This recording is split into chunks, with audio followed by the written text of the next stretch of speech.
les animaux d'Afrique remplis d'amusement, d'aventure et d'une douce leçon sur le travail d'équipe et l'amitié. La grande course de la savane. Il était une fois, dans les vastes savanes d'Afrique, où l'herbe murmurait des secrets avec le vent, les animaux décidèrent d'organiser une grande course.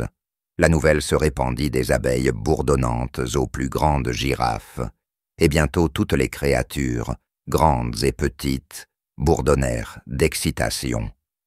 L'éléphant, le plus sage de tous, suggéra « Rendons la course un peu plus intéressante. Chacun doit former un duo avec quelqu'un de complètement différent de lui-même. » Dans un coin ensoleillé de la savane, Cheetah, le coureur le plus rapide, regarda autour de lui. Ses yeux tombèrent sur Tortue, qui grignotait lentement un brin d'herbe. « Veux-tu être mon partenaire ?» demanda Cheetah avec un doux sourire. Tortue leva les yeux, surprise, mais ravie. « Oh oui, j'adorerais !» s'exclama-t-il. Lorsque le jour de la course se leva, tous les animaux s'alignèrent. Le singe et la girafe, le lion et le zèbre. Chacun avait trouvé un partenaire improbable. Le signal fut donné par le perroquet, qui poussa un cri perçant du haut d'un baobab, et la course commença. Le guépard et la tortue prirent rapidement du retard, tandis que le guépard ajustait son rythme pour correspondre au pas lent et régulier de la tortue. En chemin, ils encourageaient le singe et la girafe, qui se balançaient et s'étiraient tout au long du parcours. Le lion et le zèbre travaillaient ensemble pour se déplacer à travers les buissons épais, apprenant beaucoup l'un sur l'autre. Alors que le soleil montait plus haut, de nombreux animaux commencèrent à se fatiguer, mais la tortue continua d'avancer régulièrement. Le guépard, habitué au sprint rapide, trouva cela difficile, mais découvrit la beauté de prendre les choses lentement, profitant des vues qu'elle oubliait habituellement. Vers la fin de la course, une rivière bloqua leur chemin. Elle était trop large pour que la tortue puisse la traverser rapidement, et trop risquée pour que le guépard saute seul. Ils regardèrent le singe et la girafe construire intelligemment un pont de fortune avec des branches tombées. Inspirés, le guépard et la tortue s'entraidèrent pour traverser l'eau en utilisant des pierres de guépard. À l'approche de la ligne d'arrivée, tous les animaux applaudirent, peu importe qui franchirait la ligne en premier.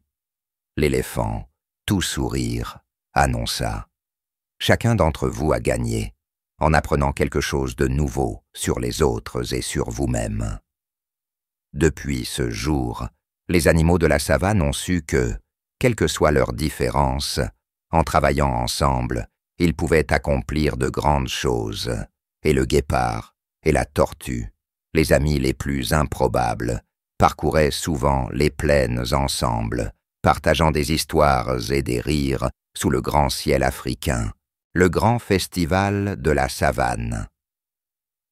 Après la grande course de la savane, les animaux étaient si heureux de leur nouvelle amitié et de leur travail d'équipe qu'Éléphant proposa une autre idée splendide. « Pourquoi ne pas célébrer avec un grand festival ?» a-t-il claironné. Les animaux étaient tous d'accord, bourdonnant d'enthousiasme une fois de plus. Le guépard et la tortue, désormais les meilleurs amis du monde, furent chargés d'organiser les jeux. Ils voulèrent des jeux que tout le monde puisse apprécier, peu importe la vitesse, la lenteur, la taille ou la petitesse. Les bûches à sauter. La grenouille a suggéré un jeu amusant, appelé les bûches à sauter. Des bûches ont été disposées sur une étendue de la prairie, et le jeu consistait à sauter d'une bûche à l'autre sans toucher le sol. Le singe et l'antilope étaient splendides à ce jeu, sautant avec grâce. Même la tortue a essayé, avec un peu d'aide d'éléphant, qui l'a doucement poussée d'une bûche à l'autre, au grand amusement de tout le monde. la danse des ombres. Alors que le soleil commençait à se coucher, projetant de longues ombres sur la prairie, Zèbre inventa la danse des ombres. Chaque animal se tenait derrière un fin rideau, sous le soleil du soir, créant des ombres sur le rideau. Les autres devaient deviner de qui il s'agissait. Les silhouettes du long cou de la girafe et de la puissante corne du rhinocéros provoquèrent des rires et des acclamations de la foule en attente de deviner. Le grand festin des baies Hippo et Bird planifièrent la nourriture. Ils décidèrent d'organiser un grand festin des baies. Bird vola au loin, cueillant des baies exotiques, tandis que Hippo utilisait sa grande bouche pour ramasser de grandes quantités d'eau pour les faire passer. Ce soir-là, sous les étoiles scintillantes, chaque animal se régalait de baies juteuses, appréciant les saveurs sucrées et acidulées. Alors que la nuit s'approfondissait, Lion suggéra un cercle de narration sous le vieux baobab. Chaque animal prit son tour pour partager une histoire de ses aventures et des leçons qu'il avait apprises. Tortue, inspiré par ses nouvelles expériences, a raconté l'histoire d'une jeune tortue qui a appris à voler avec l'aide d'un gentil aigle.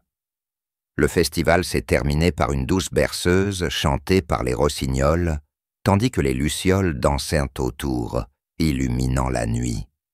Chaque animal a ressenti une chaleureuse lueur d'amitié et d'unité.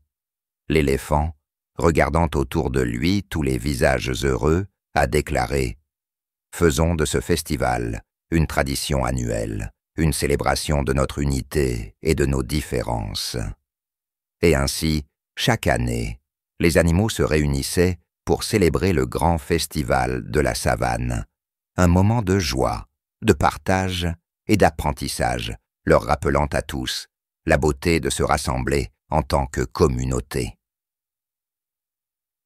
La fin. Cette suite s'appuie sur les thèmes de la communauté et de la coopération, enveloppés dans l'environnement enchanteur de la savane africaine, parfait pour captiver l'imagination des jeunes et enseigner de précieuses leçons de vie.